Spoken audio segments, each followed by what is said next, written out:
Hi, everybody, and welcome to Metaphysical Insights.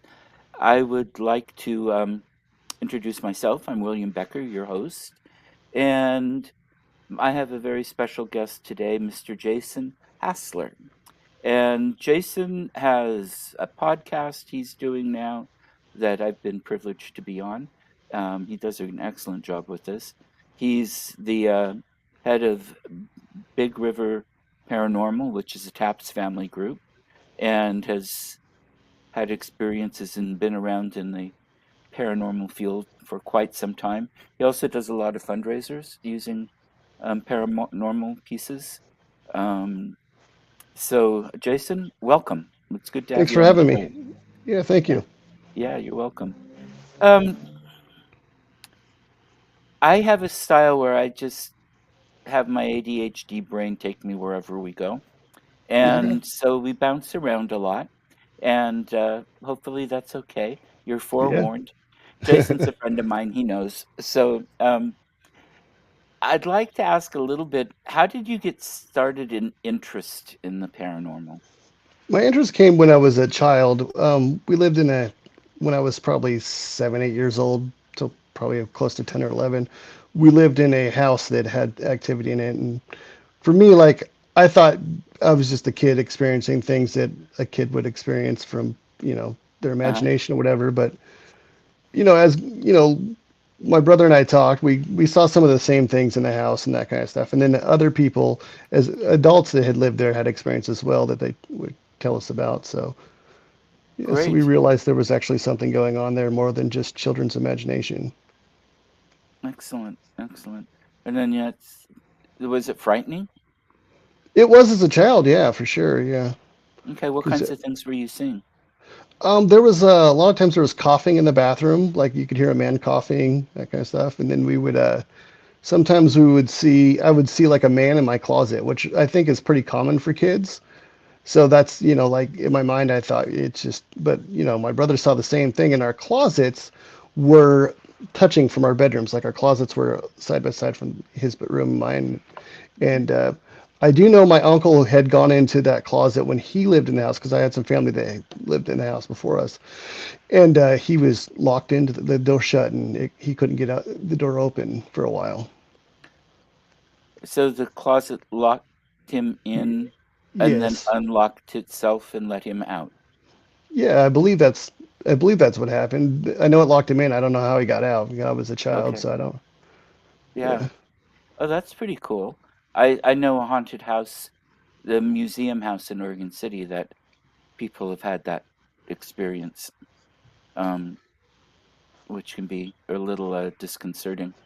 Um, As cool as that is, I don't think I want that to happen to me. I want it to happen to somebody else. Like I don't think I want exactly, exactly. to.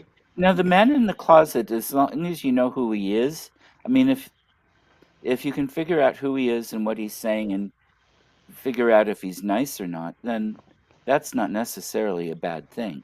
Um, but if you don't know who he is or if he's not very nice, that's pretty creepy. I mean, I was just a kid, but the feeling I got, and maybe it was just because I was a child, was he wasn't nice. But maybe I was just, you know, what was in Yeah, my head as a kid. yeah. Um, did you have other kinds of activity at the house? Yeah, we had, all sorts of things happen at that house. We lived near what used to be Camp Bonneville, the military base. Okay. And so quite often we would see they'd be doing like exercises in with their helicopters and stuff like that at night. Hmm. And one night I was laying in bed and I saw a bright light out the window, and I thought, oh, cool, the helicopter's out again. So I got up to go look, and I felt like, I need to go check this out. And what I saw was not a helicopter. It was all I could describe was like a UFO. I was like, what is this? And it landed. I watched the UFO land in our field, and we had these three buildings out there that they were older. They weren't being used for anything at the time, but I Hmm. believe they were probably for hay storage and that kind of stuff because it was an old farmhouse. And it Right. landed on those. And the next thing I can remember like freaking out about it and yelling to my parents that there's a UFO outside. And then I remember my parents telling me, basically you had a bad dream, shut up, go back to sleep type of thing. But the next morning, I can remember watching it leave. I don't remember much of what happened in between. But Hmm. I do remember the next morning that building that I said that it landed on was crushed, Okay. which was weird to me thinking about it as an adult because there was like 40 acres. Why did it need to land on the building? You know? Right. And there wasn't wind or anything else that could have blown down the building.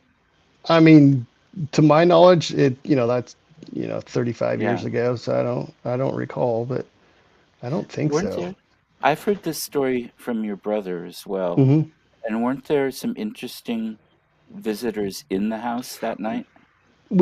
I do have like flash memories of seeing like the gray aliens and stuff, and Hmm. remembering it would like look around my door. I'd see the hand come up on the door, and they'd look around the door, and I remember seeing that kind of stuff and wondering like why my dog wasn't barking or anything like that, and I remember Yeah. seeing that kind of stuff. But yeah, it would be interesting to maybe get hypnotized one day and see if I can remember more things. But I'm kind of in the middle about deciding whether or not I should do that. Do I want to remember? I don't know. Yeah, that's a good point. Um, you might want to do it with as a family affair because I know your brother and your mother both had experiences with some of it that night too, didn't they? I know he did. I don't know about my mother as much, but Okay. I know that Richard did. Yeah. So it'd be interesting to have the three of you together and talk about it and then go under hypnosis to see with a good qualified licensed hypnotist, Yeah. Um, I want to be there when that happens. I'm sure you do. Yeah. Yeah, Yeah.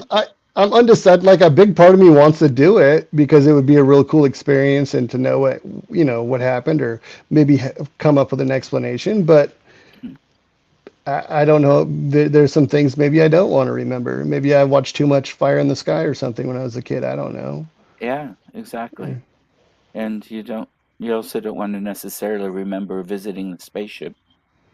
Or maybe I do. Well, that's true too. Yeah. Yeah. Uh, Depends on what happened to that spaceship, right? exactly, exactly. Well, when did you start? Okay, because this is a kid. Now, did you keep Mhm. developing your interest from that point? Yeah, well, I was always kind of one of those people that question everything. So whether it be religion or what ghost, aliens, whatever, I was Hmm. always, does it exist? I want to know. So we had books in our school library from like Ed and Lorraine Warren. We had those kind of books. So we would look at those and that kind of stuff. And it just kind of sparked an interest Okay, at a pretty early excellent. age. Yeah. Now, when did you start actually investigating? Probably early 20s, but with my team, I've been with them for 6 years, almost six Okay, years. Yeah. okay. So you were investigating mostly on your own before that? Yeah, just kind of like everybody does when they don't know what they're doing, sneaking in the graveyards too late at night when they shouldn't be. Yeah, that kind of thing. Okay, Yeah. okay. And people out there, um, I've investigated with groups in cemeteries at night, um, but they always had permission, Yes, definitely get and permission. they also let the local police know what times they would be there, so that if the cops were running around and seeing flashlights, they weren't going to come out and um, arrest them or something. It's um, if you want to do cemeteries, do it right. Well, if you want to do anything, do it right. Yeah, definitely get permission for sure. Yeah, And if you don't get permission, don't go. that's right. Yeah. Um, If, if they say no, just don't do it. Find some place. So there's plenty of places you can go that will say yes. yeah. Go to the, yeah. Uh-huh. And there are a lot of places that aren't cemeteries. And I mean, shoot, some of the most activity I've had has been outside in public places. Yeah. Hmm. There are Outside's two of, harder to investigate for sure because all the other, environmental stuff to try to control. But yeah. but I've also heard the best EVPs I've ever heard outside in public places with tons of traffic and people around. Huh. And the EVPs are very clear. They're said differently, and they're direct answers to a direct question. And um, I know you have to be careful with that, but yeah, Terry says, and be respectful. Absolutely. Always, yes. And so, in my experience anyway, you can get some really good evidence even if you're in a public place. We got the best one, I think it was in a pedestrian tunnel next to a highway, with train tracks overhead. The train wasn't going, and we had about 20 people and TV cameras and radio station and all kinds of stuff going on. It was a mini circus, but we had lots of activity and very clear EVP. So it can help. So, Yeah. oh, I need something to be able to control the light better in my place. But Well, the TV was um, flashing. I turned it off and realized the TV was part of the light. So I turned it back on so people oh, can see me a okay. little better. Uh, Yeah. yeah. Now, um, how I know you're part of TAPS, but how does because you also work with mediums, hmm and how do you put all that together? How does that work for you? So for us, with TAPS, we do more of a science logic based stuff that we can prove or try to come in with a find a logical explanation. When we do have psychics on our team or available for that, like if the client wants a psychic or whatever, we can find one. But what we usually do with the psychics is we have them go in basically during our walkthrough, because I'll go in with the walkthrough with the client and find out the hot spots and what's going on, the claims, that kind of stuff. So a lot of times, if we have a psychic, we'll have them come in with us at that point and just do a walkthrough and make notes of what they're feeling and whatever they find. But they keep those notes to themselves, Okay. and then they just investigate with us, because what we like to do is we like to keep as many of our as many people on our team as possible in the dark about even where we're going at most of the time, so they can't do any research, so they don't have any preconceived ideas. Okay. Yeah. So we'll let the psychic do their thing, and then afterwards, of course, they can talk about what they found, and then if it coincides with any, like if they come up with a name or something like that, or a year, whatever that we get on EVP, then that's something we can take to the client and say, hey, we got this EVP of this name, and our psychic person had written this name down when they were doing their walkthrough, so that it's something to collaborate together. We use that, but for TAPS purposes, we don't use psychics just basically with their information just on its own. Okay. Yeah, I Yeah. wasn't sure exactly how that worked. I know what I like to do as a medium, um, and investigating is one thing, EVP circles, um, and picking out, saying an answer that I get to the question, and with the space, and to see if the entities are leaving an answer, Yeah.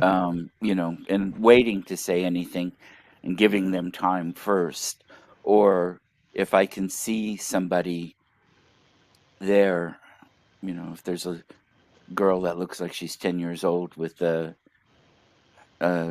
tan colored blouse and a black belt, um,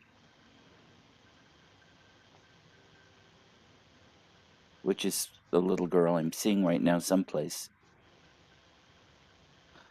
Oh, she might be, I think she's behind you actually.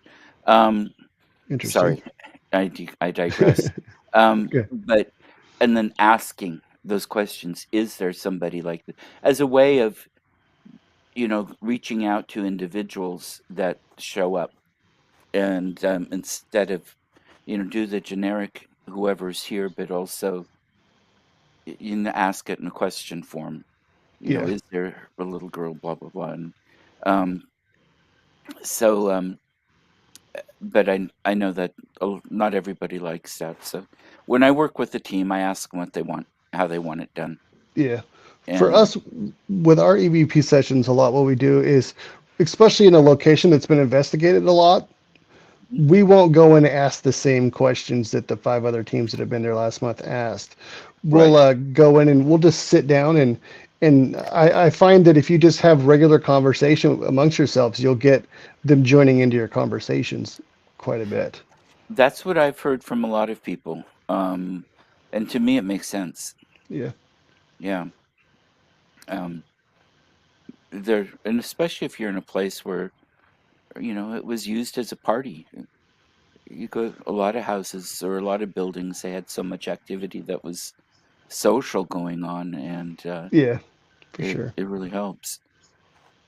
Uh, Excellent. Now, do you have favorite places that you've liked to go? Least favorite places? I'm not interested in bashing people here No, or for sure. locations, but in a constructive criticism sort of way. Or the type Um, of place without a name that you don't like, because of whatever. I would say my favorite location to investigate that we've had plenty of investigations at where we always seem to find something interesting is probably a place that you've been quite a few, the Walker Ames house in Port Gamble. That's one of my favorite places for sure. Right. As far as least favorite, I would say my least favorite investigations would be a residential investigation where the client doesn't really have anything going on. They just watch too much paranormal TV. And then they don't want when you they come to you with a bunch of claims, and when you have evidence to show actually what your experience is something completely logical and this is what it is, they don't take your word for it. So it's like, why did you call us in the first place if you didn't want to hear what we had to say? Well, they didn't want to hear what you had to say. They wanted to have validation of what they were doing in their specialness. It's fun living in a haunted house. It can be, yeah. Yeah, I guess. Yeah. No, that makes sense. That would be frustrating. And I don't do much. I rarely go on investigations anymore. It's just I do with some people, but I like to go talk to entities. I don't, I've seen chairs move, Yeah, or I might not have seen it just move right, but I've seen that it's moved right after it's moved, whatever, and it's nothing wrong with that. And just saying, I, I get tired of watching meters and numbers and lights. yeah, Um, I like to go and have the social interaction because I'm kind of social, I guess. And, and because you can, yeah. when they're done talking to me, it's like, okay, I can go home now. Yeah. You guys carry on. If you need me, wake me up. I'll be over here napping. Yeah, that's something I've been able to develop over time as I've gone on investigations. I can feel when, we're doing an EVP session or in anything during an investigation. I can feel when the spirits are like, okay, we're done with you today. Yeah, So then I could be like, okay, it's time to wrap it up. yep. And I've had them tell me, or they just go away, things like that Yeah, too. And yeah, so we do that. yeah. Um, I like it. Now, how do you put that part of it, the entities, and then something more along the lines of there's so many different terms and people break things down differently. I'm going Okay. to use the word elemental, fey, something like that. And that can include different kinds of things. To me, Bigfoot is an elemental. He's interdimensional. Um, and well, you know me. I believe things because I've had firsthand experience physically, not Yeah. just psychically. And I've seen Fae. I've seen all these things with my two little eyes. Um,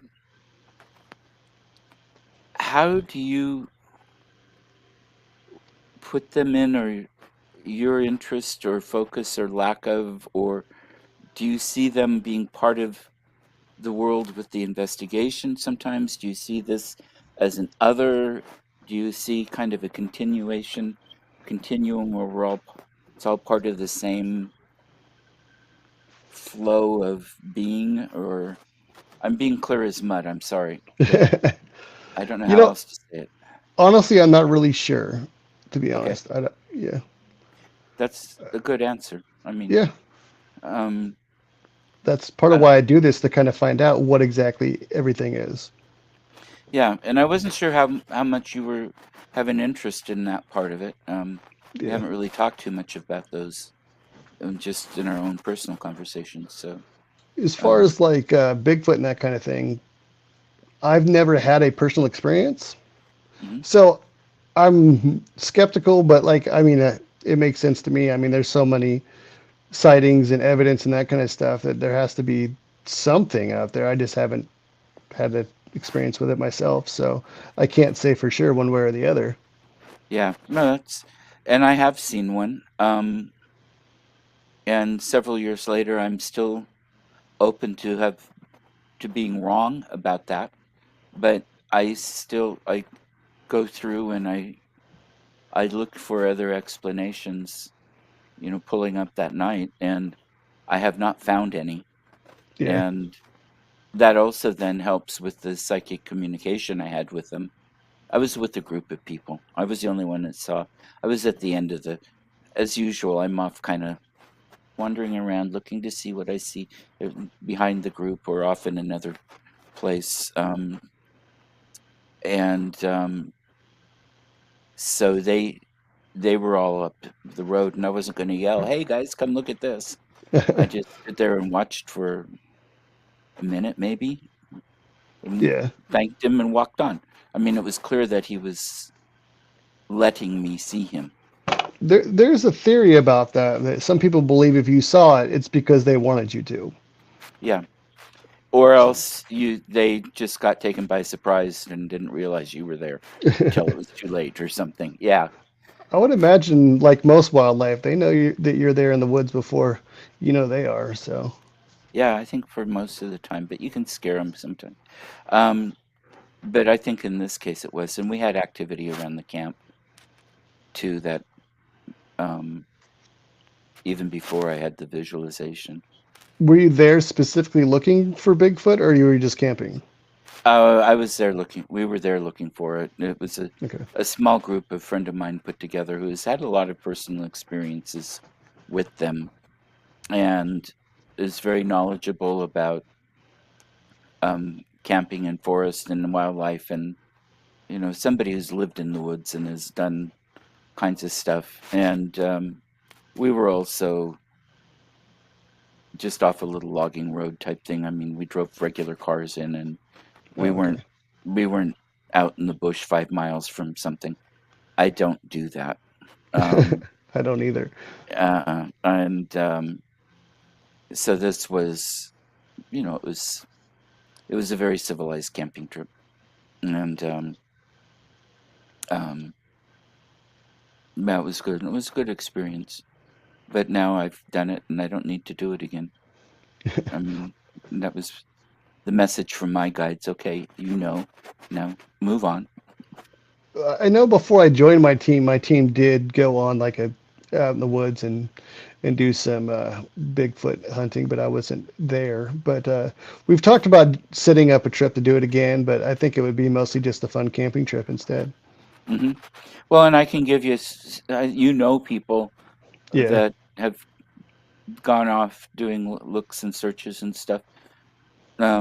I'll go if I have my own RV. there you go. Um, but yeah, it's just I don't bounce like I used to.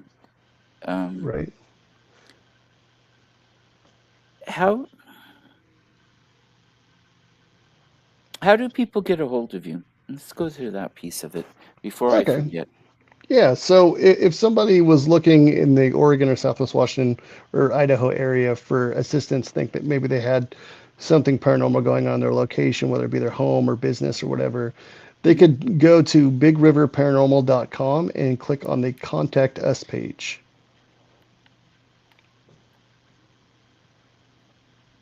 Okay. Now I just hit it's there. I think it's did it show up? I don't see it on my end, but It should have. Where'd it go? Let me try it again.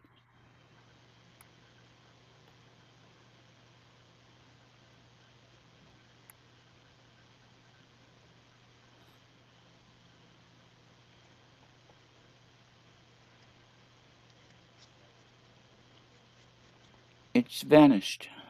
interesting. Well, That anyway, is interesting because I just wrote. Um, I replied to somebody greetings just a minute ago, and that showed up. Oh, Can anybody else see it? BigRiverParanormal.com. I was trying to put that in there. It's under comments. Um, Let me see if there's nothing in private chat. Okay, Lawrence got it. Oh, it shows up now. It took it a while. okay. That's interesting. I don't. Yeah, as long as it's My there, we're good. my computer is haunted, but you know. Okay, thank you, Stacy. It's good to see that. Good. Um, but I do. I mean, I have so much activity in my house all the time.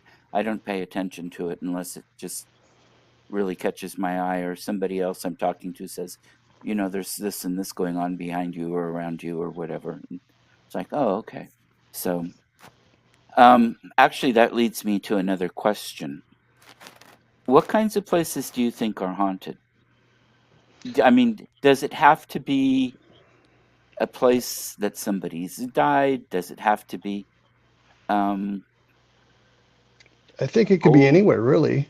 No, it Yeah. could be anywhere because, especially because like just because you don't know that somebody's died at your house. Maybe somebody died on the property before your house was even there, or lived there, or whatever, and they've passed on. But anywhere can be haunted, really. I've always been confused about people who go and they want to investigate morgues. Why would the spirit stay at the morgue? I've always wondered that. I've investigated one and never really had any luck with it. Mm. But I wondered if why would a spirit stay at the morgue, or why would they stay at the cemetery? With their body. I guess why would they? I don't know. I don't have the answers to that. But pretty much anywhere can be haunted, I believe. Yeah. And like my house, my parents built it. Nobody died here. It's in a subdivision that when I was a kid was a field. Had filbert orchards not far from it. Um, Originally, it would have been part of a donation land claim in the 1840s or 60s, and there would have been Native American, but I don't think there's any record of camps or anything like that in this area, and frankly, there isn't reliable water right here either for a Native American camp to have been here, I don't think. But And also, people bring their spirits with them too. So yeah, and I think it just they come and they go, and my understanding from, I mean, it's a lot of times it's a part of our energy, our personality, and such that we leave in places, and then they come and visit. They, or I mean, there's so many different kinds and methods. It isn't a one size fits all type of a thing, I don't think. for Um, sure, depends on yeah, what kind of haunting it is. Yeah. yeah. And I don't know. What do you think? Or do you think that there are trapped spirits? Potentially, I believe that there are some spirits that are afraid to cross over because of what they had done in their lives. They're afraid maybe they're going to go to hell, Mm-hmm. whether they committed suicide or, whatever kind of things that they'd done in their life. So I Okay. believe that's a possibility. Yeah. I haven't really I've run into some that there's a piece of them. It's not a full spirit. The spirit's gone and done what it needs to do, but there's a piece of that personality or something that's feels like it's being controlled by another entity that's there. Um, and who was the mean person in life, you know, that kind of a thing.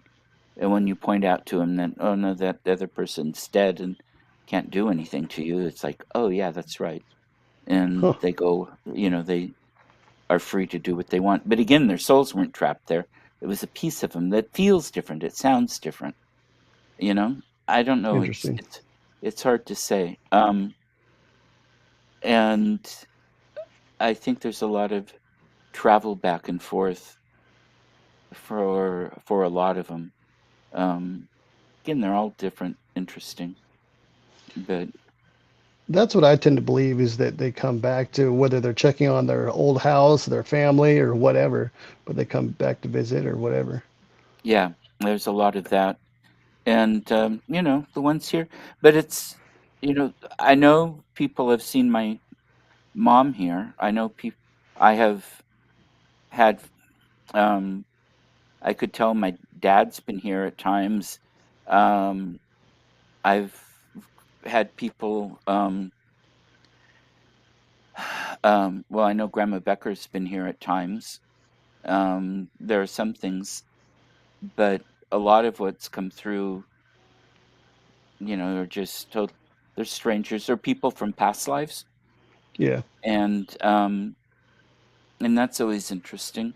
But there was activity at the house. My mom used to see things and thought it was just tricks of her eyes, but it wasn't. And so, corner of the eye type thing. And I don't know. I guess another piece. What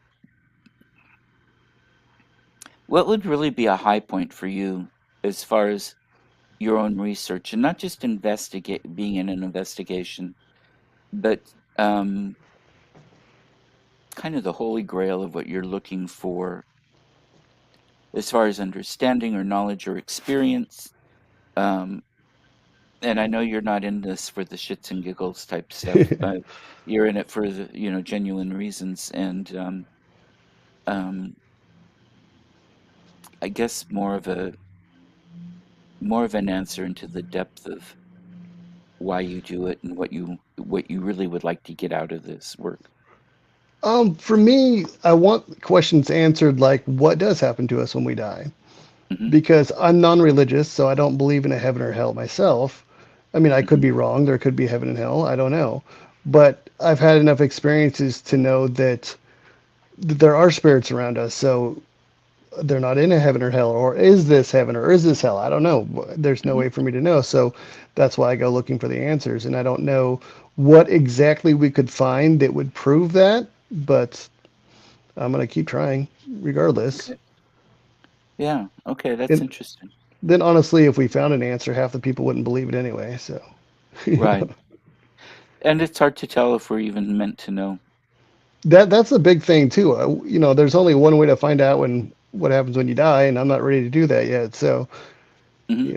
like maybe we're not meant to know, but we certainly are finding, it's a lot more acceptable than it used to be to talk to spirits or try to get EVPs of spirits. A long time ago, people would have probably locked you up for that kind of thing. Right. Now it's pretty mainstream. You see it on TV now. So, Yeah. Exactly. What do you think that actually from that? What do you think the TV shows get right and what they get wrong, just in general? in And like I say, general, I'm not here to badmouth yeah. anybody. I don't like to just sit and pick people apart. That's not my goal. But A lot of times, my favorite part about a lot of the shows is the history of the location. So hmm. they will talk a lot about, and that's very important to an investigation that, a lot of people don't realize that, you need to know what you're going into. Like, what was it before it was what it is now? Who was there? Who's been there? Why certain things are happening? Even like environmental stuff. So the Right. history reports are really cool, and some shows do a better job than others, and some fabricate. The bad part about a lot of the TV shows is, it has to be entertaining. Mhm. Honestly, if a TV show were to follow, say, my team around and put on what we do during an investigation on TV as entertainment, not a lot of people would want to watch because it's not as exciting as people think it is on TV. I mean, Right. there's not ghosts jumping out at you. It's not scary.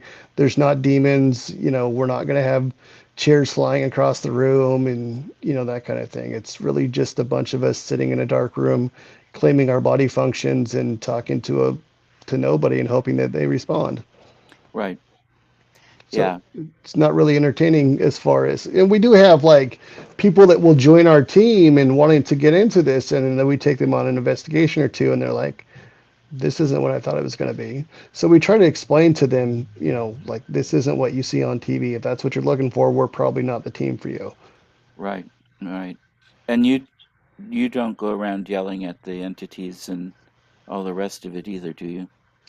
I Absolutely mean, not. Provoking is outside of breaking confidentiality because a lot of times a location, we never put anything on our website from residentials, but a lot of times even commercial locations don't want the public to know what's going on there because for mhm. obvious reasons. So that provoking would be the one of the quickest ways to get dumped off our team outside of breaking confidentiality. So we have a pretty good understanding with our teammates that you could say leading questions like say you're in a prison and you could say hey like you could ask questions like are you a murderer because you're sitting on Oh death yeah, row, but as far as like cussing at them and trying to rile up somebody knowing that you probably are talking to a spirit that has a bad temper anyways will get you results. Will it get you the results that you want? Probably not. But it's not cool to go and stir up people's spirits and say, okay, that was fun. See ya.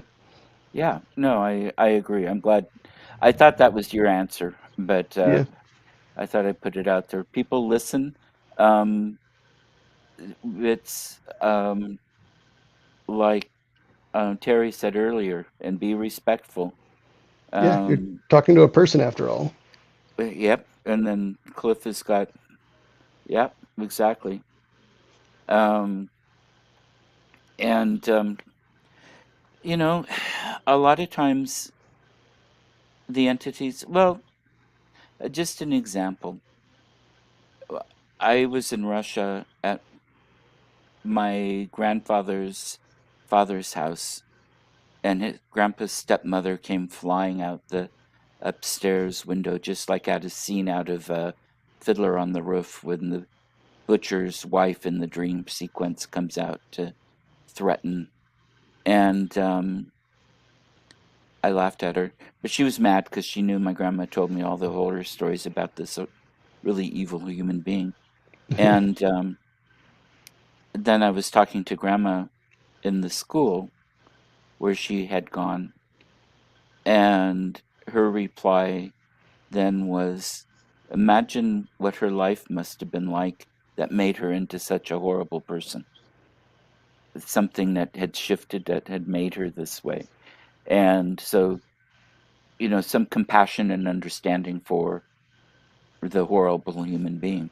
And I think that's something that we need to remember a lot of times with the living and the dead. That doesn't mean we let people get away with stuff they shouldn't be getting away with, Yeah. but we need to recognize the humanity in all of the beings, whether they breathe or not. And I think it helps make the world a little better place. See, it's not always easy to do. I can No. forget. I can forget real easily. Sometimes I've been in meetings where I have to bite my tongue. Well, also like we had the conversation when we went to the Ermitinger house. You were talking to me about thinking about who it is you're talking to. If you're going to the Ermitinger house and you're talking to people from the 1800s, you need to use their last name. You need to not go in the house with a hat. Those kind of Yeah, things, a lot of people don't think. And I hadn't thought about that kind of thing until you said that to me. I was like, that makes complete sense. So yeah, so I do keep that in mind when I'm going into a location and the spirits would range in, like the 1800s. What was their culture like? How would they communicate? And you'll probably get better results if you follow that as opposed to just walking in with your hat on and like people would yeah. never do back in the day. And And we, and I'm not trying to pick on women or be sexist and say they have to have a different standard than we do, but as um as bad as our standard of dress is for that time period, or often these time periods, women are usually much more so. Um, they wear pants or shorts. Their shoulders are, their arms, ankles. I mean, they have jobs and are independent and live on their own and have their own checkbooks and their own credit cards and like full class human beings like they should be. Um, and that was scandalous back in those days, and a lot of women wouldn't have liked it back in a lot of those periods of time. There were a few exceptions, but um, men have always been able to get away with a little bit more along some of these lines, and it's, I think, in investigations too. Um, it's not as big of a scandal of a man showing some leg in a pair of shorts or something. Um, but I do think we should be, I think we need to be more aware of how we're dressing for the location. And not to mean that we need to wear a coat and tie to go to an investigation, because we have to be comfortable. It can be dirty. I mean, there are all kinds of things. But I think we do need to be mindful of a certain amount of respect. And we might need to be careful what our t shirts say, and just a few things, how we Yeah. talk.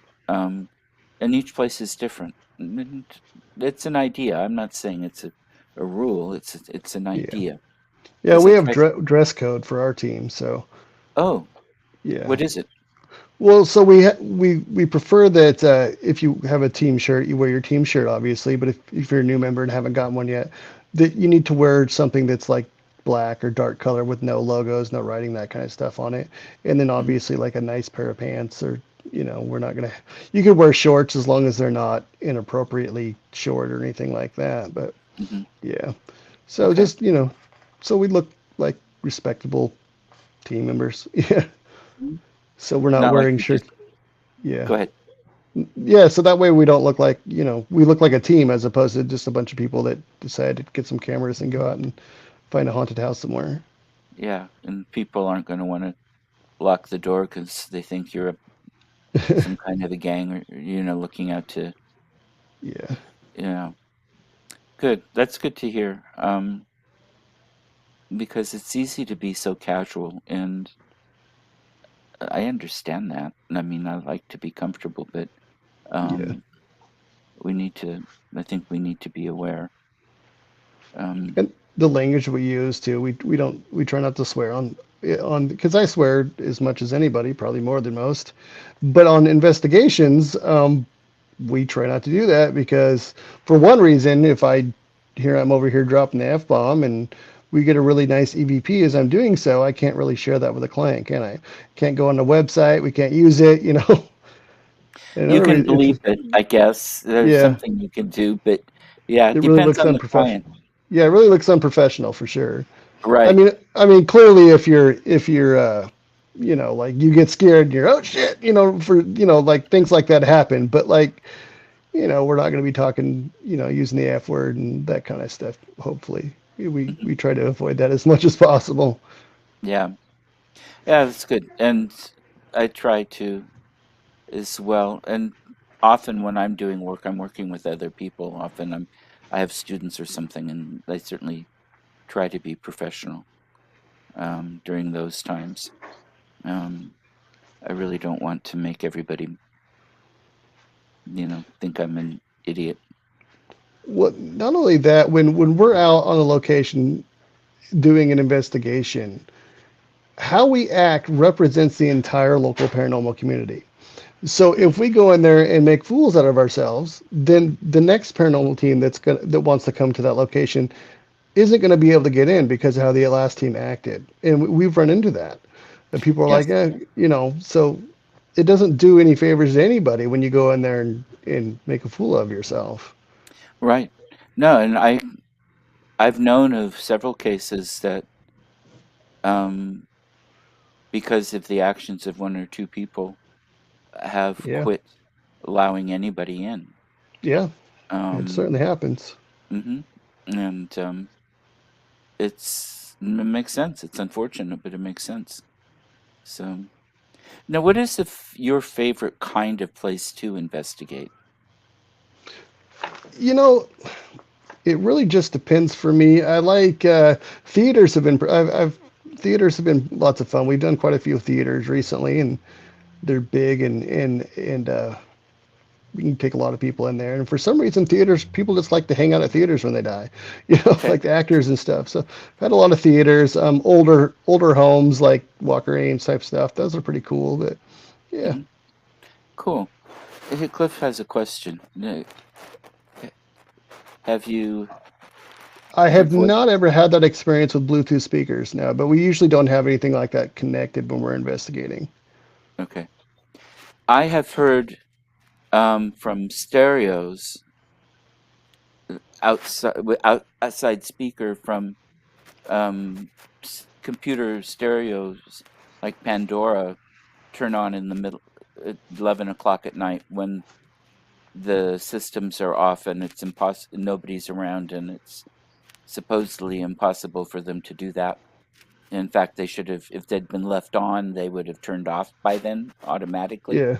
Plus, I've been standing out there giving a presentation for several minutes, and then all of a sudden the music hits. Um, I've had that happen, but I haven't had from a Bluetooth speaker like you're asking about. Good I was at questions. I was at a location where they had speakers. It was a restaurant where they had a speaker system they told us was turned off, and it was making like static noises and that kind of stuff. And they thought it was something paranormal, but clearly it was just, you know, speakers making noise. I don't think it was anything paranormal for sure, but they sure thought it might be. Yeah, it's, and there could be. Now, I have one location that my coffee shop I go to several times a week, and they have actually disconnected the wires and unplugged the computer systems, and the music would still be playing. Huh. Um, so, they've had things like that happen, but there's a reason why I teach classes there. It's haunted. Um, you used to be able to tell the ghost, no, put it back to the channel. I was listening to it, because the ghost would change the channel or they adjust the volume. And I've been there when things like that have happened. And it's, yeah, That's probably what I'll do when I'm a ghost and people are playing music I don't like. I'm just gonna go change it. yeah, Yeah. yeah. I've heard of cases where it'd be on one station when they left, and then the next morning it would be on a totally different station when somebody came in to open, or the same person would open as had closed, and Yeah. just different things. So it's fun. Um, it's nice if they, when they hide things, if they give them back right away. Yeah. Um, I've had that happen in my house. Um, and my house is a mess, but still, when things are there, are sometimes things just go away, and then 5 minutes later they're right back where you just looked. Ah, cool. If you see me there next time, say hi. Um, Anybody else in the audience have any questions or comments? Um, you can type them in here, and I have the power. I can make them show up on the screen, and all the rest of it. Um, I can have my illusions of grandeur.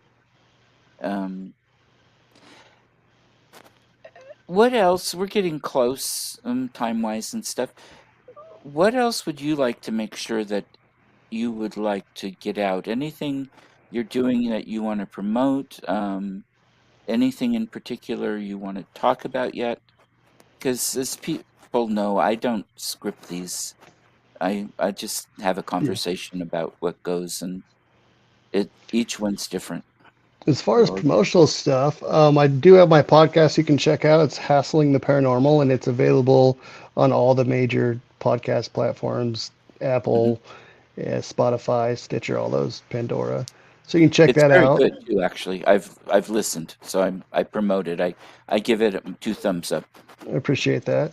And then, of course, we have your event on the 11th in Independence at the Lions Lodge. You'll be doing the reading there. So if you haven't bought tickets to that yet, people need to do that. So, And that's partly a fundraiser for the Lions Lodge and their charities. correct. Uh, Yeah, they'll be taking some of the money for that. Yeah. yeah, so it's not all a fundraiser for me. It's um, partly them. So Yeah, and they usually donate to children's charities. So I'm not really sure yeah, which one they're choosing this time, but we've done quite a few events with them in the past for fundraising stuff, and they're really good people. yeah. And it's a Um, cool haunted location, so you can check that out. Excellent. And it's not that far away from the Portland metro area. What is Um, about? It's just past Salem, so it's about okay. close to an hour, probably, maybe a little Yeah, less. yeah. You go through Salem and take Highway 22 to the coast. And the entire Um, city of Independence is really cool. yeah, it is anymore. Have you had strange tones come through with EVPs or whispers? Yeah, quite a bit. You hear stuff that you can't explain quite often with EVPs. Okay. Like, we don't know that it's, a lot of time we have no idea if it's paranormal or anything like that, but it could be lots of different things in the room. Things sound differently on when you listen back than they did live too. So, maybe it's something completely logical and you have to go back. That's like why we like to do follow-ups in locations so that if we found something that we can't explain, we can go back and see if we can figure out what that is or maybe recreate what it was. So that Okay. way we can say, okay, this isn't paranormal, or that maybe we can't do have an explanation. We did have we were at a bar doing an investigation one night, and there was the claim was that they had there's a woman laughing as they're cleaning up at night. They hear a woman laughing in the woman's bathroom every single night. So they had just closed down. We're just setting up our equipment and doing paperwork and stuff, and they hear it. They said, "Did you guys hear?" Oh yeah, we heard that. So a member and I, Sarah, we went into the women's room to see if we could figure out what it was, or maybe we could hear it when there. And what it was, we were in there for a few more minutes, and it was the automatic air freshener. When it went off, it would squeak, and from the outside, it would sound kind of like a laugh. And so we were able to debunk that one, and they weren't pleased with that answer. They want to sell their bars being haunted and use that as part of their promotion. So the fact that Right. we were like, yeah, that's not a ghost. I mean, we did have other things happen there that were pretty cool, but as far as that was not gonna be paranormal. Mm-hmm. Yeah. Oh, that's too bad. That they get upset about that, but it's, We, at least they have the rest of it. Yeah, I It's, mean, we run into that quite a bit where people are like, we come up with a logical explanation for their stuff, and they're like, no, we know what we saw. So, it's like, okay, we can only do so much. yeah, and there's sometimes when there is a logical explanation that can explain some of the occurrences, but not all of them. Or Exactly. the logical explanation doesn't have to exclude this possibility as well. Um, it just seems like it to me. And in my mind, I mean, one of the shows that I used to watch once upon a time, it was nice. They were quite honest often that we didn't find anything. We can't say this is haunted. But more of an emphasis sometimes maybe needs to be we couldn't find anything. That just means if there's anything here, it didn't come out and play with us. Yeah, they don't Um, they don't perform on command, that's for sure. yeah, and I've had them tell me we're not circus animals, and so you can go and just have nothing. It's not like they're out dancing around every night. Yeah. Have you ever gotten really spooked at an investigation or frightened? And it could be from from something human and I mean, Yeah. Not really scared per se, but like aware of we were in a bad situation. Stacy and I were at a location where they believe they were experiencing some paranormal activity. And the truth is, what we found when we got there was they watched too much paranormal TV. I won't say what show, but mhm, they do. And it was just getting in their heads. But when we got there, it was almost like hoarder like. The house was just packed with stuff. So it really wasn't safe for us to be moving around in there in the dark. And then the woman that owned the house, she was a smoker and she was on oxygen and she was sitting in her living room on oxygen having a cigarette. So we decided that it was a bad, we needed to go at that point. We didn't want to blow up. So that was, yeah, yeah, that's that something that we run into sometimes. Honestly, if there's a major issue on an investigation, it's usually client related. hmm that makes sense. That makes a Yeah. lot of sense. Let's see.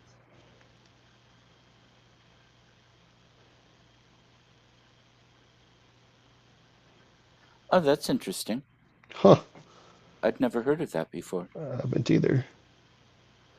Yeah, it's just part of the fun of having shows when people, the audience member, can bring in things too that we all we all learn from one another, and I think it's great.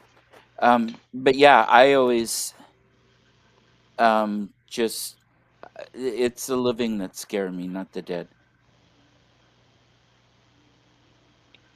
I don't think his voice is sounding funny. I don't. Interesting. Yeah, I don't know. I hear my voice is normal, so I don't know how you guys hear it, but Yeah. Oh, yeah. And Stacy said it's his phone. yeah. So Yeah, Richard, I get a new phone. yeah. Um, and buy me a new one while you're at it. Yeah. I'll give you a list. Oh, we got real deep on his feed. Okay. Sounds normal here. It's a demon. No. Yeah. That's something I take a Yeah, umbrage with a bit. I have yeah. not ever come across anything remotely demonic, Me and neither. I personally don't think they exist. There's some pretty grouchy people out there, and some of the entities can be pretty grouchy. That's not evil. No, Well, it's not demonic. I plan on being grumpy when I'm dead too. I mean, I'm grumpy now, so I'm gonna be grumpy when I'm dead. That's just how it works. Yeah, and I notice, it depends on the location. It's part Yeah. of the reason why I know a lot of times the entities, um, that's not a full soul, because you have different parts of them in different places, different parts of the personality. I mean, Grandpa was one way with the boys at the bar, and another way when he was home with the wife and kids, and another way at the office, and those personality traits are what you'd experience in the different places. And sometimes um, it's difficult. Okay, now is this the energy that the person left behind talking, or is this part of the being that's connected to its true self, the soul, talking when they're um,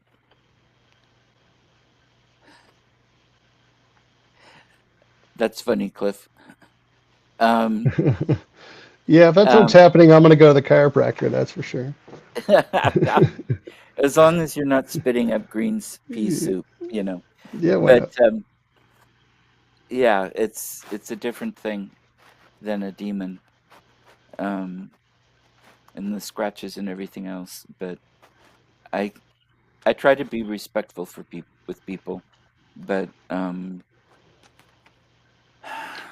It's sometimes very hard to take people seriously when no matter what they got going on, it's gonna be evil, negative, demon. It's in reality, it's almost never gonna be something negative. Almost never. yeah, yeah, and it's you know it's hard to prove anything. We really can't, um, and yeah, Yeah, I mean, there's that too. it, Also, I also it, believe it it's your the way you approach it as well. yes, and Richard, you're Yeah, right, that's yeah, exactly exactly. what Richard was saying because we're twins, and that just kind of came over both of our heads. Yeah. Yeah, But yeah, it's how you approach it. Like, if you go in looking for something bad, that's what you're going to find. hmm and I've worked with clients where they felt negative presences, but there's been a lot of emotional turmoil in the house. And when you change the emotional environment, open the window, open the curtains, let the light in, um, bring in, usually yellow is the color that comes to mind. Don't play horror movies, keep the fights away from the house, things like that. Change it and change the energy you fill the house with. Then either the entities that like the negative energy go away, or they switch. because while they're being fed is the positive stuff. Because we Yeah, can draw, we'll track what likes what we're putting out.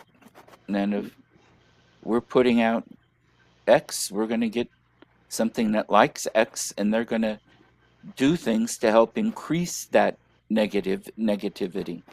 just like in our Um, physical life. yep. Exactly. Yep. Exactly. And that's a good life lesson, Richard. And for all of us in everything. It's not paranormal. Just and that's the way some of it's all connected in a sense too. Is that um, we create part of that human energy that goes around the world. We put in our piece to it, and we have an effect on the whole that way. And thank you, Richard. And it's it's part of getting older. I'm learning slowly, but learning. Um, and that's different than a lot of the cosmic piece. It's I've been working more and more s- on the different levels and how it how it works and reacts. But I'm not in a place yet where I can talk too much about it yet. It's still too much of a jumble in my brain. Yeah, for sure. I've been working on my mindset a lot more lately with everything, even negative Good. things. So trying to look at things on a more positive level, even when it's difficult to do so. Yeah, that's great. Like I got COVID, but I didn't have to go to work for 10 days. I mean, you gotta look at it that And you way. got paid. And I got paid. Yeah. And you could have had it worse. Yeah, I could have died, I guess. Yeah. Oh, absolutely. I'm 66, and I'm learning more now than I did when I was 26. Um, I think. Um, I hope. Um, but yeah, that's it's a complicatedly simple world out there, and that's about as far as I can go with it. Yeah. Uh, Now, before we close, we've a little over the hour mark. Do you any other questions or comments from the audience? Anything else you want to put out here, Jason? Before Yeah, I can promote some events our Boise team does.